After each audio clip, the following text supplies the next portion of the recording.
Howdy folks and welcome back to the channel, welcome back to another episode of Hearts of Iron 4 with the mighty Total War mod. And yeah, so I did restart my original game because I did some drastic changes to the organization of the Royal Navy, and without going too much into details, this is how the new Royal Navy looks like. Based on the comments of my favorite Spanish commander, David. So I do have the home fleet, which contains the carrier task force, containing four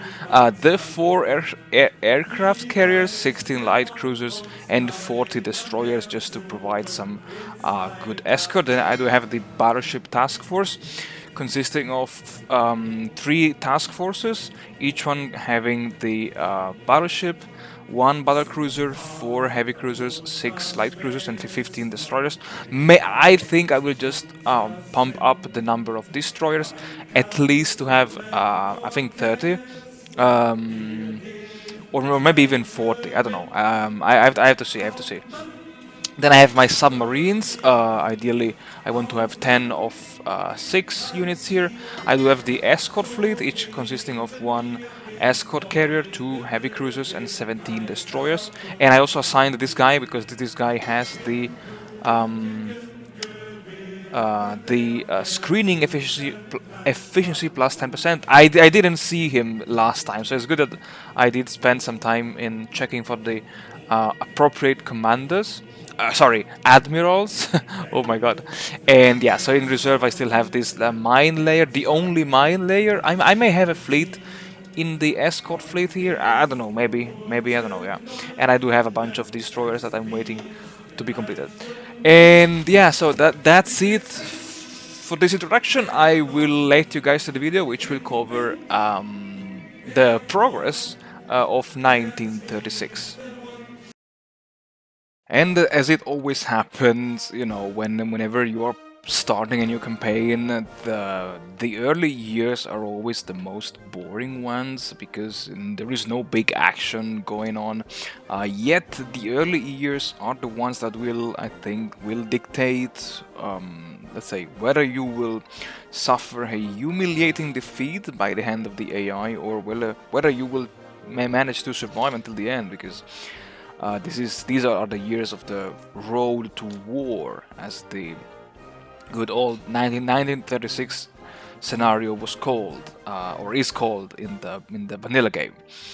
And well, I mean, my strategy is always the same. I like to prioritize the construction of civilian industry and civilian factories, just to have a rock solid base, and then begin the expansion of the military and the dockyards. And yeah, because I mean, this is my very first time playing as the United Kingdom. And while I knew, I was feeling that I had to research also some let's say, naval technologies. It took me a while to understand that maybe if I wanted to get my Royal Navy up and running and up and ready by 1939, 1940, I said maybe it's really time to invest into in building some more dockyards. Research-wise, I mean, I did did invest in the usual stuff, you know, construction, naval, aviation, infantry, artillery. And one thing that I noticed is that at the beginning, when I put into production the new fighter planes, for whatever reason, those fighter planes would not upgrade my existing squadrons, but they would just, let's say, stockpile, and yeah, they would just end up in the stockpile. I don't know why is this. I think I don't know, honestly, I have no idea. And yeah, in regard to the Royal Air Force, I'm trying the new tactic that I found thanks to watching one of Feedback's gaming videos about the combining of the 1,000 airplane strong CAS wings. And yeah, I found it by watching Feedbacks Gaming and another YouTuber who is doing a lot of technical stuff, and I forgot his name now, but that guy is really cool. And basically what this guy found is that yeah, if you use a 1,000 CAS wings CAS plane strong wing, I don't know how to say it in English, you can basically maximize your damage. I tried that already in the vanilla game, and these 1000 CAS strong wing, it takes a bit of damage in terms of reliability during training, but yeah, indeed it's working. So I want to try this as well in the Total War mod. And also about the Navy.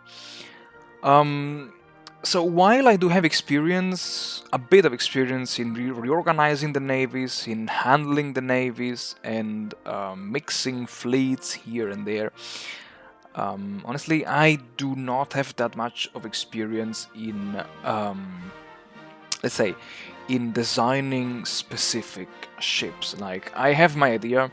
Battleships, they just need to pack a punch. Heavy cruisers as well. Light cruisers, they should fight off enemy destroyers, and my destroyers should just fight off enemy submarines. And of course, I assume that I will have also some aircraft carrier playing around, and therefore I will have a bit of air superiority or air support around the area of operations of the Royal Navy. And yeah, I think that's already it. I was a bit lost with the focus tree because, again, very first time playing as the United Kingdom. And yeah, I mean, stay tuned until the next episode, guys. Thank you very much for watching. Thank you very much for supporting the channel. And yeah, in the next episode, we will reach the Anschluss.